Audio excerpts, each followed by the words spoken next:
स्वराज्याची राजधानी किल्ले रायगडावर एक अत्यंत संतापजनक प्रकार समोर आलाय।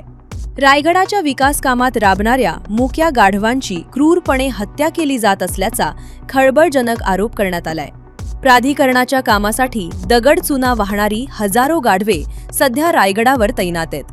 मात्र ही गाढवे आजारी पडताच त्यांच्यावर उपचार न करता त्यांना थेट खोल दरीत फेकून दिले जाते।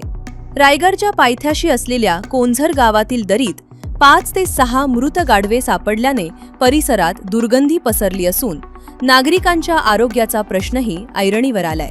राष्ट्रवादी काँग्रेसचे जिल्हाध्यक्ष रवींद्र चव्हाण यांनी याला ठेकेदाराने केलेली हत्या म्हटले। संबंधित ठेकेदार आणि मालकावर कठोर कायदेशीर कारवाई करण्याची मागणी त्यांनी केली आहे। कारवाई न झाल्यास तीव्र आंदोलनाचा इशाराही त्यांनी दिलाय। आता प्रशासन यावर काय भूमिका घेते हे पाहणे महत्त्वाचे ठरेल।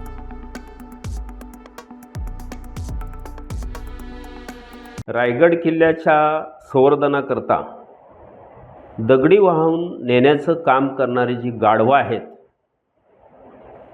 तर त्यांचं काम करून झाल्यानंतर जी निकामी झालेली गाढवं आहेत, जे जीर्ण झालेले आहेत, आजारी पडलेले आहेत, अशा गाढवांची हत्या करून त्यांना खोलवर दरीत टाकण्याचं काम जर ठेकेदार करत असतील तर त्यांच्यावरती पोलीस प्रशासनाने गुन्हा दाखल केला पाहिजे। आज खरं पाहिलं तर त्या गाढवांची विटंबना आहे।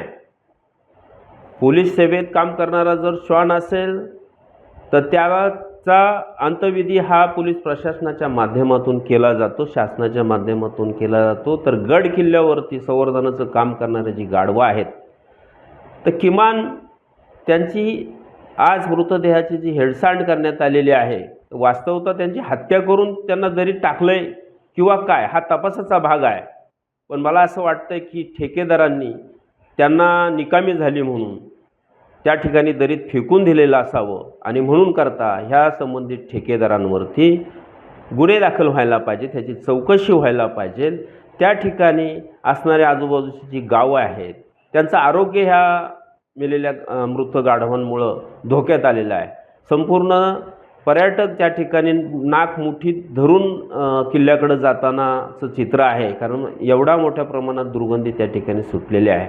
आणि जर ह्या ठिकाणी कारवाई ह्या ठेकेदारांवर झाली नाही तर राष्ट्रवादी काँग्रेस शरदचंद्र पवार पक्षाकडनं ह्या ठिकाणी जाहीर आंदोलन केलं जाईल, याची दखल प्रशासनाने घ्यावी।